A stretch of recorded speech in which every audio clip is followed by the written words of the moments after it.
Hello, everyone. This is Jerome Waddle, and today's reading is from someone who had a great influence on Rainer Maria Rilke. I recently attended several Zoom presentations by Dr. John Jackson, a psychiatrist, in-depth psychologist, an award-winning poet, and an expert on Rilke. John told us about the people that directly influenced Rilke as a sculptor, such as Auguste Rodin, painter Paul Cézanne, philosopher Theodore Lipps, and someone who I was not familiar with, the most popular Danish writer-poet, Jens Peter Jacobsen, who lived from 1847 to 1885. Jacobsen's prose and poetry has been described as an art, an ability to create painterly and arabesque-like scenes. To me, this seems evident in his early writings. In the piece that I will read for you today, I was surprised to learn that Rilke never met Jacobsen. But as a matter of fact, Rilke wrote in letter 2 in his letters to a young poet, quote, "Of all the books I've read, very few are indispensable. And in fact, there are two that I always have with me wherever I am. They are by my side here too, the Bible and the works of the great Danish writer Jens Peter Jacobsen." Another quote, "If I had to say who has taught me something about creative work, its depth and its eternity, there are only two names I would give, the great artist Jacobsen and the sculptor Auguste Rodin, who is without peer among all the artists alive today." Early on, Jacobsen was educated as a zoologist and botanist and won a prestigious science award. And the story goes that when he was first starting out, he begged his parents to buy him a microscope. And that reminded me of myself begging my parents to buy me a microscope when I was doing a high school science project on biological cellular structures. And I did win first place in biology, but it was not that prestigious.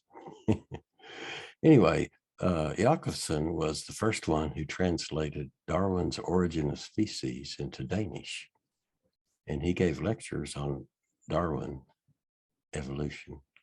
Today's reading will be from one of Jacobsen's Darwin lectures, but I first want to read a piece by Robert Becker that mirrors my experience when I first looked through my microscope that my parents finally bought me. Quote, "I felt as though the temple curtain had been drawn aside without warning, and I, a goggle-eyed stranger, somehow mistaken for an initiate, had been ushered into the sanctuary to witness the mystery of mysteries.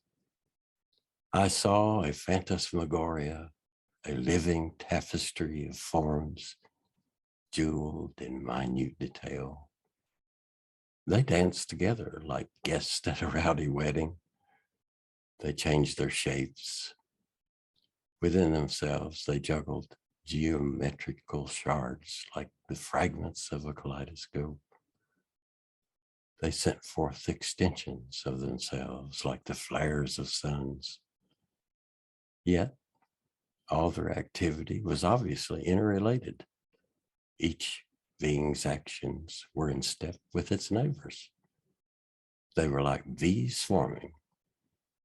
They obviously recognized each other and were communicating avidly, but it was impossible to know what they were saying.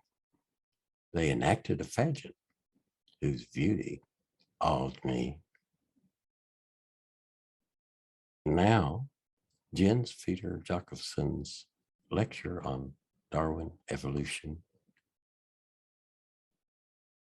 "Nature is like a wonderfully great palace with thousands of large halls and small rooms, with shadowy secret passages that lead out into the light of day, and with open galleries that lead back into gloom and darkness. For a long time, the palace was deserted. Many stood afar off and gazed upon its beauty and majesty. But now it is bustling. Door after door is being forced open, and one person after another comes out of the palace and tells tales of all the wonderful things he has seen there. About a half a dozen years ago, an old man came out of the palace. The man was Charles Darwin, and what he explained was that every living thing on earth was like a huge garment weaving itself, in which any single thread's form and color determined the other, and that, as time passed, became richer and lovelier.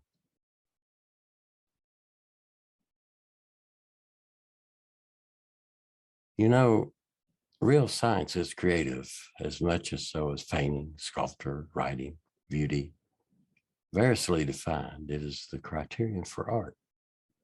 And likewise, a good theory has the elegance, proportion, and simplicity that we find beautiful.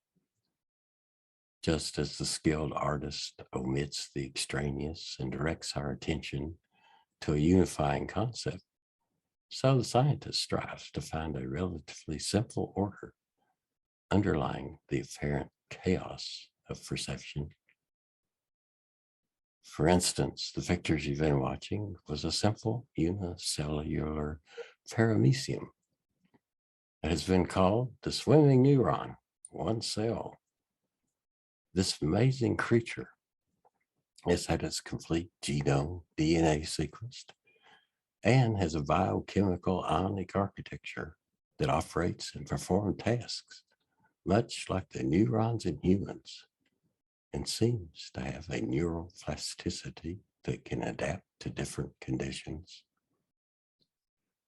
Imagine the tapestry we weave when it is estimated that we humans have 75 billion bioelectric neurons in the brain.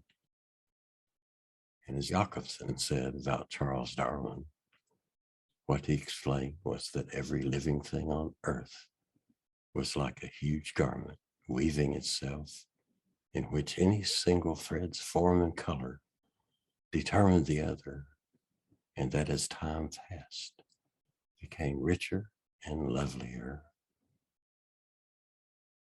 Awesome, beautiful. Thank you for listening.